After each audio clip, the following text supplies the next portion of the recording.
Hello everyone. So today I will be discussing the next topic which is personality development. इसमें हम उसके meaning के बारे में पढ़ेंगे, उसके फैक्टर्स के बारे में पढ़ेंगे, उसके डेवलपमेंट स्टेजेस जो होती हैं पर्सनैलिटी की उसके बारे में पढ़ेंगे. So let's talk about personality development. उसकी इंट्रोडक्शन.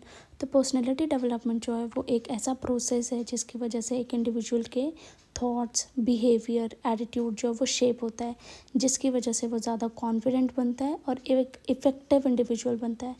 मीनिंग के बारे में अगर हम बात करें तो पर्सनैलिटी डेवलपमेंट जो है वो डेवलप करती है और एक इंडिविजुअल के बिहेवियर को, एक एटीट्यूड को और कम्युनिकेशन स्किल्स को, जिसकी वजह से क्या होता है कि वो एक अच्छे कॉन्फिडेंट तरीके से अपने आप को रिप्रेजेंट कर पाता है.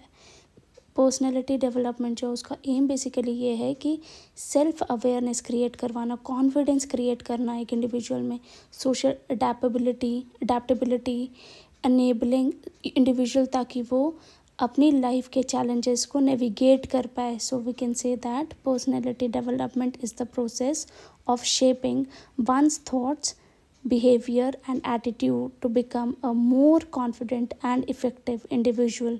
अगर मीनिंग के बारे में बात करें तो personality development encompasses the ongoing process of enhancing and evolving a person's characteristics, behavior, attitude and communication skills. It aims to foster self-awareness, confidence and social adaptability, enabling individuals to navigate life's challenges effectively. अब उसके factors के बारे में पढ़ते हैं. तो बड़े सारे फैक्टर्स होते हैं जो कि डेवलपमेंट के लिए कंट्रीब्यूट करते हैं. वो हैं जैसे कि जेनेटिक्स आ गया, फैमिली डायनामिक्स आ गया, कल्चर आ गया, एजुकेशन है, मीडिया एक्सपोजर है, बायोलॉजिकल फैक्टर्स हैं, पीयर इन्फ्लुएंस है और ट्रॉमा है. तो आइए एक एक करके इसको पढ़ते हैं. तो नंबर फर्स्ट इज़ जेनेटिक्स. तो इनहेरिटेड ट्रेट्स जो हैं वो भी बहुत इंपॉर्टेंट रोल प्ले करती हैं पर्सनैलिटी डेवलपमेंट के लिए. ठीक है. एजुकेशन की बात करें तो लर्निंग एक्सपीरियंस जो है, चाहे वो फॉर्मल है चाहे इनफॉर्मल है, दोनों कंट्रीब्यूट करता है पर्सनैलिटी डेवलपमेंट के लिए. अगला है फैमिली डायनामिक्स. घर का एनवायरनमेंट कैसा है, पेरेंटिंग स्टाइल कैसी है, फैमिली में रिलेशनशिप्स कैसे हैं, ये भी बहुत ज़्यादा इम्पैक्ट करता है personality formation of an individual में. ठीक है. अगला आता है कल्चर.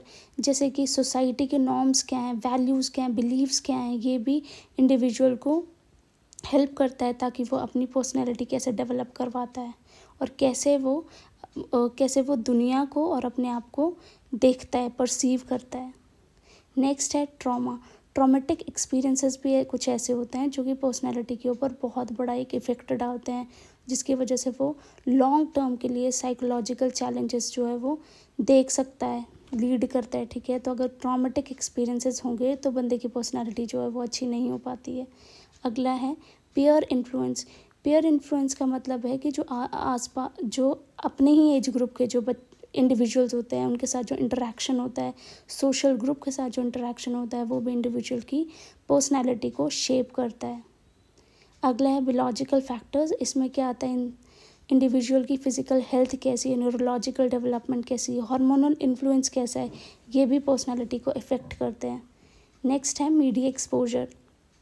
तो एक्सपोजर जैसे मीडिया में या तो फिर टीवी का एक्सपोजर, मूवीज़, फ़ोन्स का, सोशल मीडिया का, ये भी इंसान के एटीट्यूड, बिहेवियर और परसेप्शन को इन्फ्लुएंस करते हैं. So we can say that the factors influencing personality development, several factors contribute to the development of an individual's personality, including number one is genetics. Inherited traits play a role in shaping personalities. Second is education. Learning experiences, both formal and informal, contribute to personality. Number third is family dynamics. The home environment, parenting styles and family relationships significantly impact personality formation. Number fourth is culture. Societal norms, values and beliefs influence how individuals perceive themselves and the world. Next is trauma. Traumatic experiences can have profound effect on personality, potentially leading to long-term psychological challenges. Number sixth is Peer influence, interactions with peers and social groups shape an individual's sense of self and social behavior. Number seventh is biological factors.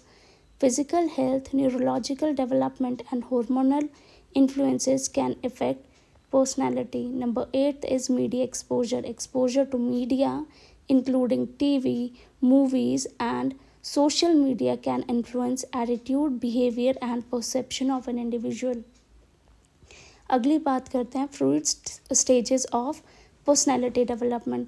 तो फ्रूइड ने ना एक psychosexual theory जो है वो propose करी थी personality के ऊपर, जो कि 5 स्टेजेस को आउटलाइन करती है. सबसे पहली स्टेज है ओरल स्टेज, जो कि बर्थ से लेके 18 मंथ्स तक होती है. तो ये फोकस करती है ओरल ग्रेटिफिकेशन, जैसे कैसी एक्टिविटीज़ करता है जो बच्चा होता है बर्थ से लेके 18 मंथ्स तक. तो जैसे वो सकिंग करता है, बाइटिंग करता है, तो ये सारी की सारी ओरल ग्रेटिफिकेशन, ये जो एक्टिविटीज़ हैं, ठीक है. सेकंड है एनल स्टेज, जो कि 1 से लेके 3 साल तक होती है. ये फोकस करता है बोवल और ब्लैडर कंट्रोल के ऊपर, ठीक है, जो कि एसोसिएटेड है प्लेजर से. अगला है फैलिक स्टेज, जो कि 3 साल से 6 साल तक जो है वो होती है. तो ये फोकस करती है जेनाइटल्स के ऊपर और ऑडिपस के ऊपर. इलेक्ट्रा कॉम्प्लेक्स, ऑडिपस और इलेक्ट्रा कॉम्प्लेक्स एक ऐसी चीज़ है जिसमें जैसे होता है, जैसे अगर एक लड़की है, बेबी गर्ल है, तो वो जब धीरे धीरे वो क्या करती है, वो ना अफेक्शन उसमें ना क्रिएट हो जाती है अपने फादर के लिए, ठीक है. और अगर वो अपने फादर और मदर को साथ में देखती है तो उसको ना एक सेंस ऑफ जेलेसी आती है. तो ये अट्रैक्शन टुवर्ड्स ऑपोजिट सेक्स होता है. और ये भी क्या होता है, ये बच्चों में जो आती है, 3 से 6 साल के बच्चों में आती है ये. तो ऑडिपस और इलेक्ट्रा कॉम्प्लेक्स ये है, ज़्यादा अफेक्शनेट हो जाना ऑपोजिट सेक्स की तरफ. नेक्स्ट है लेटेंसी स्टेज. लेटेंसी स्टेज जो आती है वो 6 से लेकर प्यूबर्टी तक आती है. इसमें क्या आता है, सेक्सुअल अर्जेस जो होते हैं वो रिप्रेस रहती हैं और फोकस जो आता है वो शिफ्ट हो जाता है सोशल और इंटेलेक्चुअल परस्यूट्स के ऊपर. नेक्स्ट है जेनाइटल स्टेज. इसमें प्यूबर्टी से लेकर एडल्टहुड तक जाती है. इसमें सेक्सुअल इंटरेस्ट जो होते हैं वो मैच्योर हो जाते हैं और जो इंडिविजुअल है वो इंटीमेट रिलेशनशिप्स देखने लग जाते हैं, ठीक है. तो फ्रूइड ने ये कॉन्सेप्ट ऑफ ईगो और सुपर ईगो भी डिस्क्राइब करा था, ठीक है. और वो उसने ह्यूमन साइकी बताई थी इसमें, कैसे वो एक इंडिविजुअल की पर्सनालिटी को शेप करते हैं. So we can say that Freud proposed a psychosexual theory of personality development outlining 5 stages. Number first is oral stage, birth to 18 months. Focus on oral gratification through activities like sucking and biting. Number second is anal stage, 1 to 3 years. Focus on bowel and bladder control and the associated pleasure. Number third is phallic stage, 3 to 6 years. Focus on the genitals and oedipus or electra complex.